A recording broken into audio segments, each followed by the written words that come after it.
സർവശക്തനായ കർത്താവിന്റെ നാമം മഹത്വപ്പെടട്ടെ. ഫെയ്ത്ത് വോയിസിലേക്ക് എല്ലാവരെയും ഞങ്ങൾ സ്വാഗതം ചെയ്യുന്നു. യെശയ്യാ പ്രവാചകന്റെ പുസ്തകം 41-ാം അധ്യായം 13-ാം തിരുവചനം ഇങ്ങനെ വ്യക്തമാക്കുന്നു: നിന്റെ ദൈവവും കർത്താവുമായ ഞാൻ നിന്റെ വലത്ത് കൈ പിടിച്ചിരിക്കുന്നു. ഞാനാണ് പറയുന്നത്, ഭയപ്പെടേണ്ട, ഞാൻ നിന്നെ സഹായിക്കും. ക്രിസ്തുവിൽ ഏറ്റവും പ്രിയപ്പെട്ടവരെ, നമ്മെ സഹായിക്കുന്ന ഒരു ദൈവമുണ്ട്. അതാണ് നസ്രായനായ യേശു ക്രിസ്തു.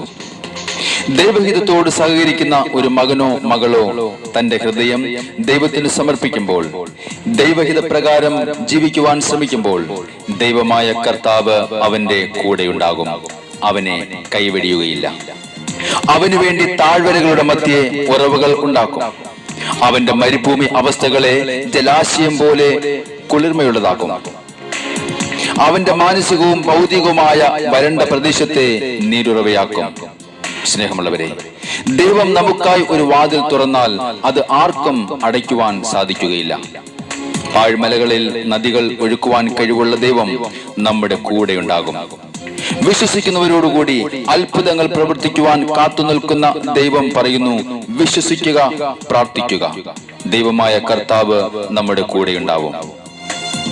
നിരാശ കൊണ്ട് നമ്മെ തകർക്കുവാൻ നോക്കുന്ന അദൃശ്യ ശക്തികൾ നമ്മെ വേട്ടയാടുമ്പോൾ, നമ്മൾ തകർന്നു പോകും, ഇനി ഒരിക്കലും നന്നാവുകയില്ല എന്ന് നമ്മളെ ഭയപ്പെടുത്തുമ്പോൾ, കർത്താവായ ദൈവം അരുൾ ചെയ്യുന്നു: നിന്റെ ദൈവവും കർത്താവുമായ ഞാൻ നിന്റെ വലത് കൈ പിടിച്ചിരിക്കുന്നു.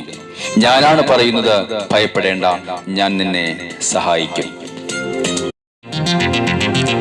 നമ്മുടെ ജീവിതത്തിൽ നമുക്ക് വിജയം നൽകുന്ന ഒരു ദൈവം, നമ്മുടെ പാലകനായ കർത്താവായ യേശു. നിന്ദിച്ചവരുടെ മുമ്പിൽ നമ്മെ മാനിച്ചുയർത്തുന്ന ആ കർത്താവായ യേശുവിനെ മഹത്വപ്പെടുത്താൻ നമുക്ക് ഈ നിമിഷം നമുക്ക് പറയാം: കർത്താവേ, ഞാൻ അങ്ങേക്ക് സ്തോത്രം ചെയ്യുന്നു. ഞാൻ അങ്ങേക്ക് നന്ദി പറയുന്ന കർത്താവേ, അങ്ങയുടെ നാമം മഹത്വപ്പെടട്ടെ. നമുക്ക് വിശ്വാസപൂർവ്വം പ്രാർത്ഥിക്കാം.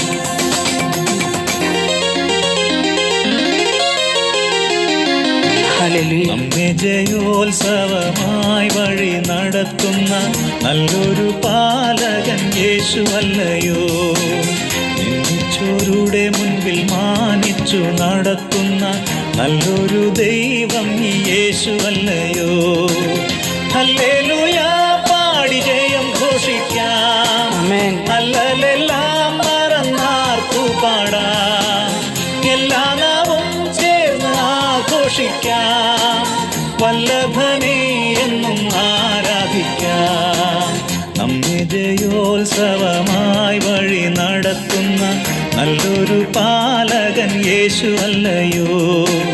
നിന്ദിച്ചോരുടെ മുൻപിൽ മാനിച്ചു നടത്തുന്ന നല്ലൊരു ദൈവം യേശുവല്ലയോ.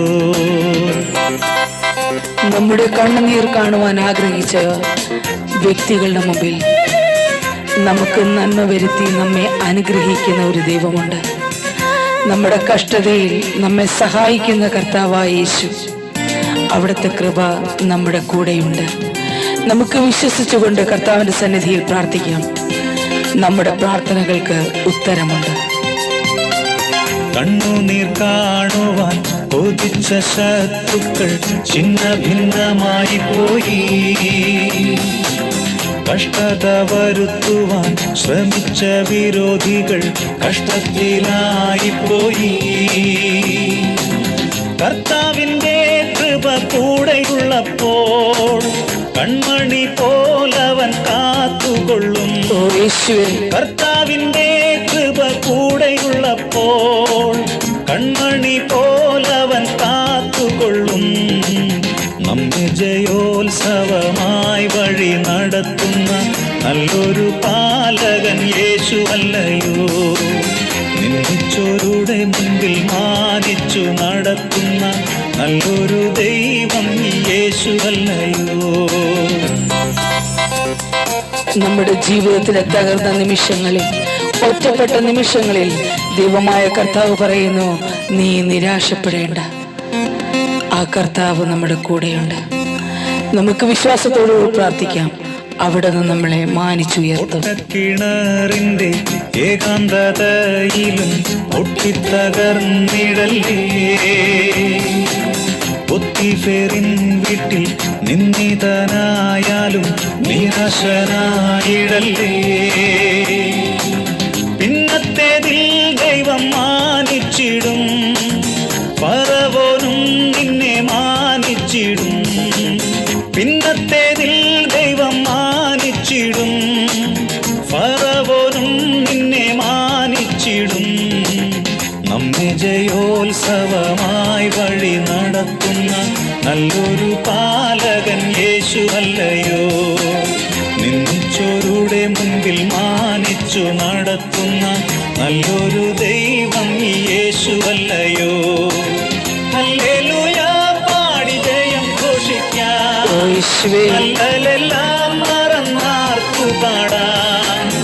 എല്ലാ നാവും ചേർന്ന് ആഘോഷിക്കാം, വല്ലഭനെ എന്നും ആരാധിക്കാം.